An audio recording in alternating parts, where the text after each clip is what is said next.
বাংলাদেশ জিম্বাবুয়ের মধ্যকার তৃতীয় টি-20 বাংলাদেশের ইনিংসের চতুর্থ ওভার। ব্লেসিং মোজারাবাড়ির করা ওভারের দ্বিতীয় বলটি স্কুপ করতে গিয়ে ব্যর্থ হন লিটন দাস। পরের বলে একই পরিণতি। এবার যেন জেদ চেপে যায় লিটন দাসের মনোজগতে। একই কায়দায় স্কুপ করতে যান আবারও, কিন্তু অফ স্ট্যাম্পের বাইরের বল ব্যাটের ছোঁয়া পেয়ে স্ট্যাম্পে আঘাত করে। 15 বলে 12 রান করে বোল্ড হয়ে সাজ ঘরে ফেরেন লিটন দাস।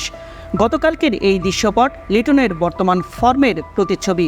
জিম্বাবুয়ের বিপক্ষে 3 ম্যাচে তার মোট রান 36, স্ট্রাইক রেট 83। নিজের হতশ্রী ব্যাটিং নিয়ে লিটন দাস নিজে চিন্তিত। টি স্পোর্টসে দেওয়া এক সাক্ষাৎকারে এই ওপেনার বলেন, চেষ্টা করছি কিন্তু হচ্ছে না, পরিশ্রম করছি।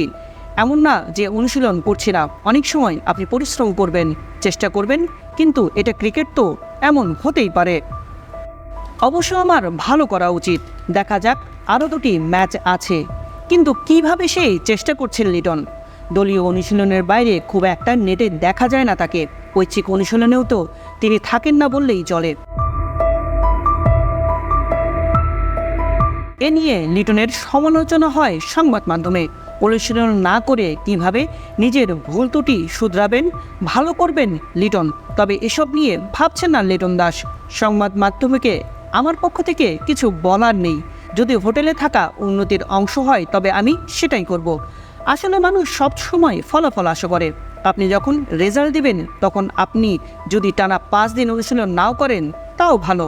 আবার আপনি যদি টানা অনুশীলন করে ব্যর্থ হন তবে মানুষ ভাববে এটি খারাপ। আমি আসলে ভাবছি না আমি নিজে কতটা দিতে পারছি ম্যাচে, সেটাই সবচেয়ে গুরুত্বপূর্ণ।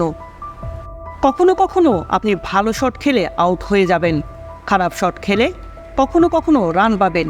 আমি চেষ্টা করে যাচ্ছি, দেখা যাক সামনে কি হয়। এখন লিটন দাস মাঠে কতটা সফলতা এনে দিতে পারে সেটি দেখবার বিষয়।